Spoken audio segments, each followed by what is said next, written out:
नमस्कार। हमारे खास प्रोग्राम एक मुलाकात में आपका स्वागत है।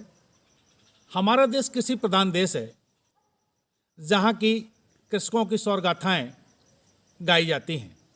और आज की मुलाकात में हम आपको एक ऐसे ही कृषक से मिलाने जा रहे हैं जिन्होंने कृषि के क्षेत्र में बहुत कुछ हटके और बहुत कुछ नया किया है।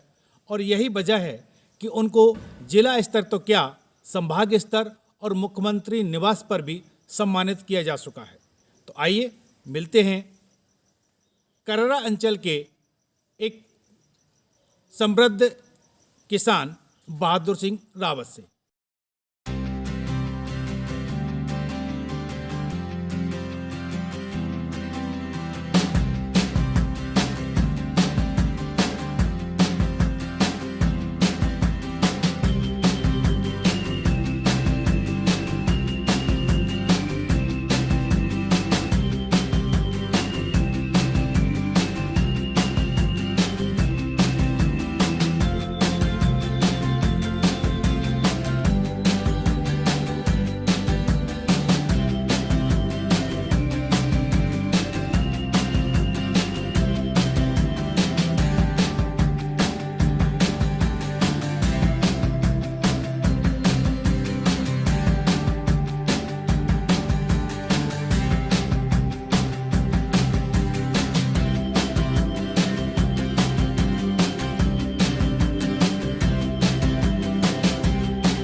रावत जी, हम पहले ये जानना चाहेंगे कि जो आपने शुरुआत की है यहाँ कररा क्षेत्र में, क्योंकि आप इस अंचल के रहवासी तो नहीं हैं, कहीं बाहर के रहवासी रहे हैं, और यहाँ आके शुरुआत कैसे हुई और कहाँ के रहने वाले हैं आप? हम काशीपुर के रहने वाले हैं और पहले हम बोरिंग का काम करते थे।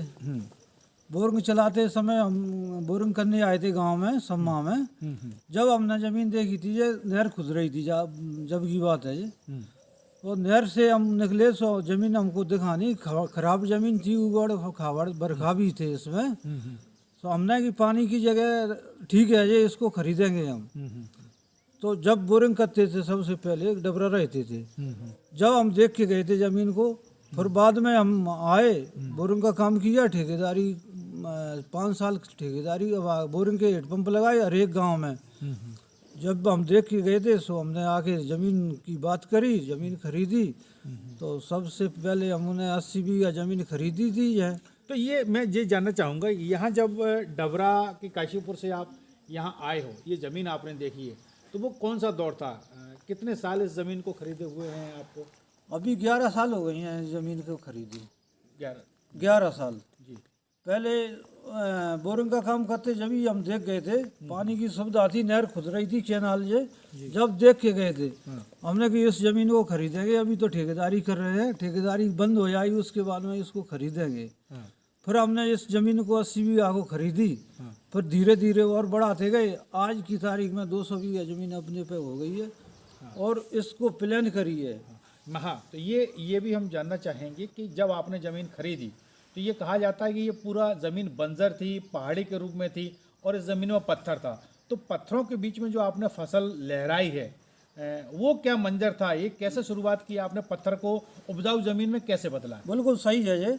पहले जो ककरीली पथरीली पहाड़ी इलाके की ज़मीन थी, उसको हमने प्लान करी तो नीचे मरम निकली इसमें।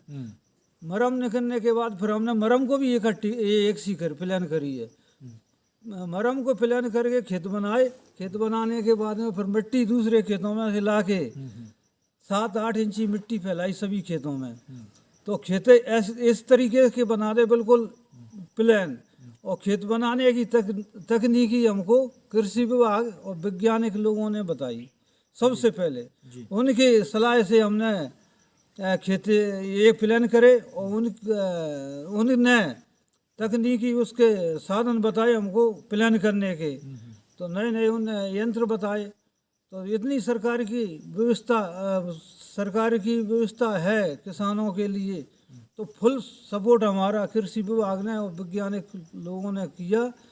तो आज हमने प्लान करी और दूसरे खेतों से फिर 8 इंची मिट्टी डाल के तो फसल भी तरीके से कर रहे हैं। ऐसे साल में 2 दफ़े धान करते हैं एक साल में, और एक दफ़े सरसों भी करते हैं उसी ज़मीन में। अच्छा, तकनीकी ज्ञान तो आपको कृषि विभाग से मिल गया, लेकिन केवल तकनीकी ज्ञान ही काफ़ी नहीं होता, क्योंकि जिस हिसाब से ये ज़मीन थी उसको प्लान किया है, मेहनत लगी है, काफ़ी वक्त भी लगा होगा और काफ़ी लोग भी लगे होंगे, तो वो पूरा सब ये हो कैसे पाया है? मशीनों के द्वारा एक सी करवाई थी, इसको प्लान करवाई थी। LNT मशीन थे, 18 ट्रैक्टर लगे थे इसमें, 2 JCB लगी थी, 4 डंपर लगे थे। 6 महीने लग गए उसमें प्लान करने में।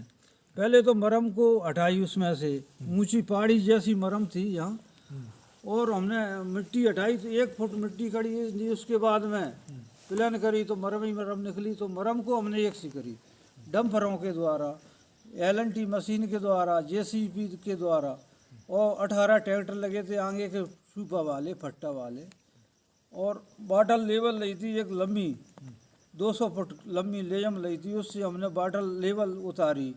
तो उस बाटल लेवल से हमने प्लान की एक खेत, 4-4 भी एक खेत बनाया है। तो उन्हें मिट्टी डाली। तो तकनीकी हमको कृषि विभाग और वैज्ञानिक विभाग ने बताई। अच्छा, ये आपने जो देखा है, हमने आपके खेतों को भी अभी भ्रमण किया है और देखा भी है, तो ये प्लॉट के प्लॉट बने हैं और उसमें भी देखा है कि आपने एक स्टेप कटिंग की है। तो जो स्टेप कटिंग की है ऊपर से नीचे की ओर लगातार सीढ़े टाइप के खेतों के प्लॉट बनाए हैं, तो इसके पीछे उद्देश्य था क्या था कि ये आपने कटिंग क्यों करी है इस टाइप से? इस टाइप से इसलिए कि ये अब ना हमको धान करना थी, कि हम डबरा के हैं, धान करने वाले आदमी थे। तो जो बरका टाइप की ज़मीन थी, तो इसमें हम सरसों ऐसे दूसरी फसल नहीं करते। वहाँ भी धान होती है डबरा में, और डबरा की अपेक्षा कोई इस तरीके से हमने जहाँ खेत बनाए तो वो कटिंग करना पड़ी। 4 फुट 5 फुट 6 फुट तक कटिंग करी है, स्टेप बनाए हैं उसमें, इसलिए उसको प्लान करना पड़ी है। अच्छा, ये तो जब आपने यहाँ खेती की शुरुआत की है, तो क्या उस टाइम जैसे आप धान की बात कर रहे हैं कि धान आपने यहाँ लगाना चालू की डबरा से आने के बाद, उससे पहले कहीं यहाँ धान का रकबा था या कितना रकबा था? कोई आसपास लोग धान करते थे या शुरुआत आपने की? जे क्षेत्र में बिल्कुल धान नहीं होती थी। 11 साल पहले बिल्कुल किसी गांव में धान नहीं होती थी। सबसे पहले हम आए जहाँ, हमने ज़मीन को प्लान करी, इतने में कृषि विभाग के लोग आए।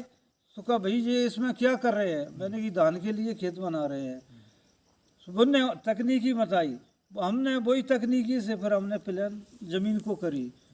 वो नए नए यंत्र लाए वो कृषि विभाग से, तो हमने उससे प्लान करी, तो उसके लिए बिल्कुल प्लान ज़मीन है आज।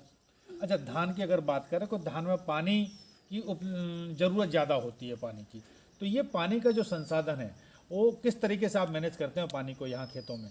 क्योंकि इतना मैं समझता हूँ मैन पावर आप भी आपके पास नहीं है। नहीं, कैनाल है अपनी, हाँ, पास से कैनाल निकली है, उससे सिंचाई कर रहे हैं। एक अंदर डैम बना लिया है मकान के अंदर, वो डैम में नहर का पानी आ रहा है, और उस डैम से पानी जहाँ ऊपर वाटर लेवल ऊंची है उसमें मोटरें लगी हैं, और वहाँ वाटर लेवल नीची है तो पाइपलाइन नीचे से निकाल के, और वो वाटर लेवल नीची है वहाँ तक पानी पाइपलाइन छोड़ दी है, वहाँ से पक्की नाली बनी है, हर एक खेत में पानी जा रहा है नालियों के द्वारा। अच्छा, तो ये लगभग 200 बीघा का आपका ये फार्म हाउस है या खेत है, तो इतने बड़े एरिया में पानी लगाने के लिए या अन्य काम करने के लिए ये किस तरह से सहयोग करते हैं कि आप और आपके अलावा और कौन कौन इस काम में भूमिका अदा करता है? वो तो आदमी बुला लेते हैं गांव से, वो मदद कर देते हैं, और जाना करके मेहनत का काम नहीं है ये खेती का, बहुत साथ आनी का काम है ये। पक्की नाली बनी है, और ऐसे किसी गांव में तो अभी यही सम्मा गांव में मेड़ बंद करते हैं तो वो मिट्टी से करते हैं, हम पाइप लगाए हैं। हर एक मेड़ में हर एक पाइप मिलेगा 6 इंची का, उसमें मिट्टी का कट्टा लगा दिया तो वो बंद हो गया। अगर अपन को निचले खेत में खोदना है पानी, तो मिट्टी का कट्टा उठा के ऊपर रख दिया, तो वो पानी एक आदमी का काम है केवल। अच्छा, पानी देने का एक आदमी का काम है। जो खेत ऊपर का खेत भर गया, निचले में पाइप कट्टा हटा दिया तो निचले में पानी बच जाएगा, निचले का भर गया तीसरे में बच जाएगा। ऐसे मतलब खेतवाई खेत में बचते जाते हैं पानी। फसलों के बारे में भी जानना चाहें, क्योंकि आप साल में लगभग 3 फसलें उत्पादित करते हैं, तो वो कौन कौन सी फसल और क्या तरीका होता है साल में 3 फसल लेने का आपका? पहले तो धान लगाते हैं बरसात में, धान लगाने के बाद सीजन पे धान हो गई, धान लगाने के बाद फिर गेहूँ, जाना करके अब पहले तो मैंने गेहूं भी किए थे, अब फसल को चेंज कर दी है। क्या एक ही फसल करते हैं तो कृषि विभाग के बताते हैं कि फसल को बंदना चाहिए। तो इंशाल्लाह मैंने सरसों करी है, पर गेहूं नहीं करे, सरसों करी है, कुछ में गेहूं भी है। तो बंदने से वैज्ञानिक और कृषि विभाग के बताते हैं इसके सरसों के पत्ता गिरेंगे तो उसका खाद होगा तो मिट्टी में मिलेगा, तो वो ज़मीन तगड़ी बन जाती है। तो इसलिए मैंने फसल को चेंज करी है इन साल। और धान के लिए कृषि विभाग ने ये बताई थी हमको कि SRI पद्धति से लगाएंगे तो उत्पादन ज़्यादा होगा। तो हकीकत पैदावारी जाना भैया उससे। और SRI पद्धति तो हम जानते भी नहीं थे क्या होती है SRI पद्धति। फिर लेन से धान लगवाई उन लोगों ने, कृषि विभाग के यादव जी ने। तो लेन से लगाने से क्या उसको हवा मिलती है लेन से, तो उसकी पैदावारी 27 कुंटल के बीज मैंने प्राप्त की है, क्रांति धान। अच्छा, तो ये उत्पादन के क्षेत्र में कहीं आपको पुरस्कार भी मिले हैं? जिले लेवल की बात करें, संभाग की बात करें, यहाँ तक कि मुख्यमंत्री निवास में भी आपको पुरस्कृत किया गया है। तो इसके बारे में थोड़ा बताएंगे, शुरुआत पुरस्कारों की कहाँ से हुई, कैसे हुई, कहाँ तक आपको पुरस्कार? पहले तो कलेक्टर साहब ने दिया, शिवपुरी कलेक्टर साहब जैन साहब थे, 25,000 रुपये उन्होंने पुरस्कार चेक दिया था और वहाँ जाके पुरस्कार दिया मेरे को। फिर वहाँ के बाद में शिवराज सिंह ने दिया था पुरस्कार, मुख्यमंत्री ने। और फिर जो वैज्ञानिक लोग थे ग्वालियर जाके वहाँ पुरस्कार दिया। क्या ये 6 इंची मिट्टी पे केवल फसल धान की कर रहे हैं, गेहूं की कर रहे हैं। वो लोग आए थे वैज्ञानिक लोग जहाँ, तो उनने खुद के मिट्टी देखी तो 8 इंची मिट्टी से जाना नहीं निकली उसमें। इसलिए उनने मेरे को ग्वालियर जाके पुरस्कार दिया था। कृषि मंत्री ने भोपाल जाके पुरस्कार दिया था मेरे को।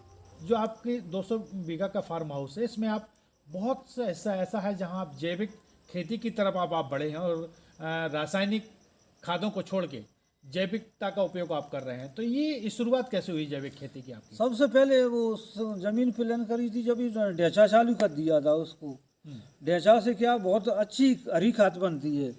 और अगर ढेंचा अपने कर दिया खेत में तो उसको रोटावेटर से मिलाया है हमने, तो उसका हरा पानी हो जाता है और मुलायम मिट्टी होती है, तो उससे पैदावारी बहुत ज़्यादा अच्छी होती है। उत्पादन में कितना फर्क पड़ता है जैविक खेती के और रासायनिक खेती में, और क्या फ़ायदा दिखते हैं उससे आप? जैविक खेती में तो एक तो खाने के लिए कोई भी फसल कर लो तो वो बहुत शरीर के लिए फ़ायदामंद है। और सरकारी ये खाद देते हैं तो वो तो कम टीबी बनती है, कोई बीमारी, तमाम बीमारी बनती है उससे। तो हम तो उसके लिए करते हैं खाने के लिए, और दूसरों के लिए भी करते हैं जैविक में। अच्छा, अगर खाद की बात करें, जैसे अपन देसी खाद की आप बात करते हैं कि जैविक में देसी खाद की ज़रूरत पड़ती है, तो इसके लिए भी कोई प्लान किया होगा आपने? जैसे गोबर की खाद है या वर्मी कंपोज है, तो इस टाइप की खाद का उपयोग कर रहे हैं अगर आप, तो इसका उत्पादन कैसे होता है खादों? नहीं, पहले तो ढेंचा किया, फिर ढेंचा के बाद भैंसें लाए क्या जैविक के लिए। तो जैविक में तो गोबर और भैंसों का काम पड़ता है। ऐसे गैयान का मूत ज़्यादा है तो वो जैविक बनता है नीचे। तो अपन ने जैविक में भैंसें लगाई और गैया भी बनी है अपने लिए देसी। तो एक प्लांट बना ला नीचे ज़मीन में 30 बाई 30 का, और पक्की नाली बना दी है, तो उसका मूत उसी गड्ढे में जा रहा है, उसका गोबर उसी में जा रहा है, उसका कचड़ा अचड़ा बचता है तो उसी गड्ढे में जा रहा है, तो उसमें जैविक बन रहा है। और फिर केंचुआ का खाद भी बना रहे हैं इसमें। तो केंचुआ का खाद और भूरे का उसका मूत जाता है, कुटी जाती है, तो सब जैविक का बना के फिर खाद छान के खेतों में डालते हैं। तो इससे उत्पादन किस तरह से अच्छा उत्पादन मानते हैं या रासायनिक खादों में उत्पादन ज़्यादा? हाँ, नहीं जैविक में अच्छा होता है पैदावारी। हाँ, बहुत अच्छी होती है पैदावारी, और सेहत के लिए भी फायदेमंद है। हाँ, शरीर के भी लिए फायदेमंद है। अच्छा, दूसरा ये खेती के साथ साथ हमने देखा कि आपने पशुपालन भी शुरुआत की है, क्योंकि इससे आपको 2 फायदे हो रहे हैं। एक तो खाने के लिए घी दूध भी मिल रहा है, दूसरा खेती के लिए आपको खाद भी उनके गोबर से मिल रही है। तो पशुपालन का भी ये जो सिस्टम था, ये आपके दिमाग में कैसे आया है? हमारे दिमाग में पहले डबरा में रहते थे, वहाँ भी हमारे पिताजी करते थे भैंसों का काम। तो हमने सोचा कि जहाँ के हम उन करेंगे तो थोड़ा ना जैविक का खाद भी बनेगा, तो खेतों में डालेंगे तो फ़ायदा भी रहेगी उससे। तो जैविक के खाद से तो फ़ायदा है, भैंसों से फ़ायदा है, अपने लिए दूध हो रहा है खाने के लिए, घी भी हो रहा है रोटी चिपकने के लिए, और कोई भी आ जाते हैं उनको स्वागत हो जाता है चाय तो पानी का। कितना कितना पशुधन इस वक्त है आपके पास? हाँ 5 भैंसें हैं, 2 गैयाँ हैं देसी, और उनके छोटे छोटे पड़े हुए हैं, हाँ 10-12 नंगे हैं। अच्छा, तो ये जो उत्पादन होता है इससे घी का या दूध का, ये केवल अपने उपयोग में ले रहे हैं अपन या इसका सेल भी कर रहे हैं? नहीं सेल नहीं करते, खुद खाने के लिए। खुद खाने के लिए? हाँ परिवार बड़ा है हमारा, तो कुछ डबरा भी रहते हैं, कुछ ग्वालियर रहते हैं, 1-2 लड़के अपने दिल्ली भी रहते हैं, तो सब जगह खाने के लिए घी भेज देते हैं जहाँ से। अच्छा, एक चीज़ और कि आपने जो परंपरागत खेती है, चाहे गेहूँ हो, धान हो, चना हो, मटर हो, इनके अलावा आप नर्सरी की तरफ भी बढ़े हैं थोड़ा, तो नर्सरी के लिए फलदार पौधे हैं या अन्य जो पेड़ हैं वो आपने लगाए हैं, काफ़ी अपने बगीचा टाइप का भी लगाया है, तो इसके तरफ कैसे आपका ध्यान गया है? इसके लिए वो आग ने बताई थी हमको सलाह, आए थे बहुत पहले कि तुम थोड़ा ना बगीचा लगाओ, उसमें बढ़िया पैदावारी भी मिलती है। फिर मैंने आंध्रा से पेड़े मंगाए थे उसको, तो आंध्रा से ऑर्डर किया, पेड़े आ गए, मौसमी है, संतरा है, किन्नू है, चीकू है, जैसे ये फलदार पेड़े और भी लगने लगे हैं, शुरू हो गए हैं। कितना टाइम हुआ बगीचा? 3 साल हो गए हैं बगीचा को लगाए, और ये पेड़े भी मैंने जैविक में लगाए थे। अच्छा, हाँ सभी पेड़ों के लिए 5 बाई 5 फुट गहरा, 2 फुट चौड़ा गड्ढा किए थे, और उसमें आधी मिट्टी आधा गोबर का खाद भर के उसके बाद में मैंने पेड़ लगाए हैं। तो अभी फल उत्पादन शुरू हो गया है, उसकी कहीं मंडी तय की हो या अभी फलों का कहाँ करते हैं हम? अभी तो कम पैदावारी आ रही है, अपने पास में करेरा भी है, झांसी भी है, तो ये बाज़ारों में सेल करेंगे। अच्छा, एक सब्जियों का उत्पादन भी आपने शायद इस साल से चालू किया है, और काफ़ी हिस्सा आपका ऐसा है खेती का जिसमें सब्जी का उत्पादन, तो ये क्या मानते हैं कि पारंपरिक खेती से हट के आप मूव कर रहे हैं अपना सब्जी की तरफ, सब्जी उत्पादन की तरफ? नहीं सर, वो मैंने विचार किया था पहले, खेती तो मैं बहुत दिनों से कर रहा हूँ, लेकिन मैंने जो सोचा था, वैज्ञानिक लोग आए थे, उनने मेरे से बताया कि भाई तुमको केवल नमक लेना है। मैंने ये कहने से नहीं, मैं करके बताऊंगा। तो मैं मिर्ची भी लगाए, सब्जी सभी सब्जी लगाए हैं, केवल अभी मैं सरसों तेल के लिए धनिया लगाए हूँ, सब्जी के लिए मिर्ची भी लगाए हूँ, आलू भी लगाए हूँ, मतलब ऐसी कोई फसल नहीं आती मैं नहीं लगाऊँ, सभी फसलें मेरे पास लगी हैं। और मैं बाजार से अभी तक केवल नमक खरीदता हूँ, और बकाया का सब मटेरियल उसका रसोई का यहीं पैदा कर रहा हूँ मैं। अच्छा, सौंफ भी करता हूँ, हींग वो जीरा करता हूँ, अजवान करता हूँ, मेथी करता हूँ, सब फसलें थोड़ी थोड़ी घर के लिए यही पैदा कर रहा हूँ। आपके घर का जो गार्डन है उसमें एक बादाम का पेड़ भी लगा है, तो बादाम के फल क्या आना चालू हो गए हैं? हाँ अभी तो पत्ता गिर गए हैं उसके, अब फलाएंगे उसमें बादाम में। हाँ बादाम में फल भी आते हैं, वो उसको ग्वालियर डबरा बेचता हूँ, बच्चे रहते हैं उनके लिए, और कोई आ जाता है तो उसको भी खिला देते हैं बादाम। अच्छा, हाँ सेल नहीं कर रहे हैं। अभी तो एक नारियल का पेड़ भी लगा है मेरे पास, और संतरा के पेड़ देखो, संतरा भी लगे हैं, और संतरा भी बढ़िया मीठे लग रहे हैं उसमें खाने के लायक। अच्छा, ये कि काफ़ी कृषक ऐसे हैं जो आसपास के, चूँकि आपका जो ये खेत है या जो फार्म हाउस है, इसको मुख्यमंत्री किसान तीर्थ के रूप में भी शामिल किया गया है ज़िले में, जो 5 या 6 तीर्थ बनाए गए हैं उसमें आपको शामिल किया गया, तो क्या कहेंगे इसको लेके? नहीं बढ़िया किया, उन लोग आए थे देखने, लेकिन मेरे कहने से नहीं किया, वो तो पहले से उनने देख के आए थे, देख के गए जहाँ, तो तीर्थ स्थान का उनने चिन्ह लगा दिया था कि ये स्थान तीर्थ स्थान बनाएंगे, किसान आएंगे जहाँ देखने के लिए, और देखने लायक उनने बताई थी कि हाँ देखने लायक जगह। ये भी कि बहुत सारी किसान संगोष्ठियाँ आपके यहाँ आती हैं, एक्सपोजर विजिट करने किसान आते हैं, तो उनको आप किस तरह से दिखाते हो, क्या क्या बताते हैं किसानों को कि कैसे उत्पादन को बढ़ाया जाए? और हाँ मैंने दिखाया उसको, मैंने सबसे पहले आपको फसल करना है तो ढैंचा करो, हरी खाद बनाओ, और उसके बाद में पशुपालन भी आप साथ साथ में करो, तो उससे क्या है जैविक खाद बनेगा। जैविक खाद बनेगा तो आपको राशन खाद कम देना पड़ेगा।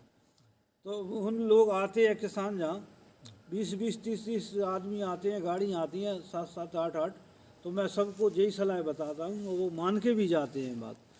और जगह जगह पे देखते हैं ज़मीन को, तो हकीकत वो भी मानते हैं कि हाँ जिस ज़मीन हल्की है उसके नीचे मरम है।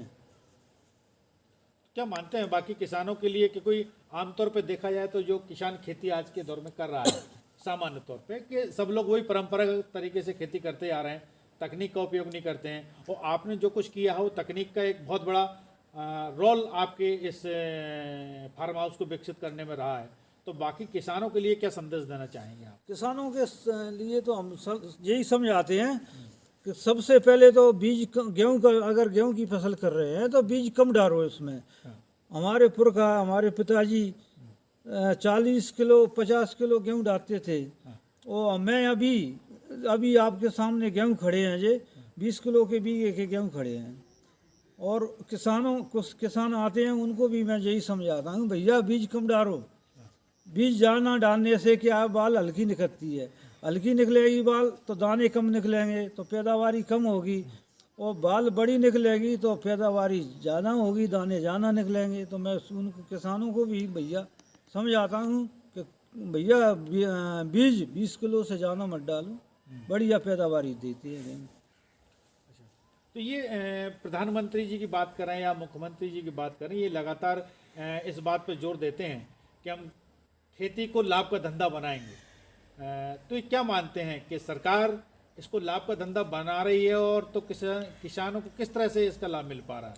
नहीं, लाभ का धंधा बन रहा है या नहीं बन पा रहा है? नहीं बन रहा है लाभ का धंधा। मैं तो अपने से बता रहा हूँ, मैं 2 बार तो धान कर रहा हूँ, 1 बार सरसों कर रहा हूँ, तो 1 बीघे में कम से कम मेरे को 70,000 रुपये बच रहे हैं। तो ये लाभ का धंधा तो है ही।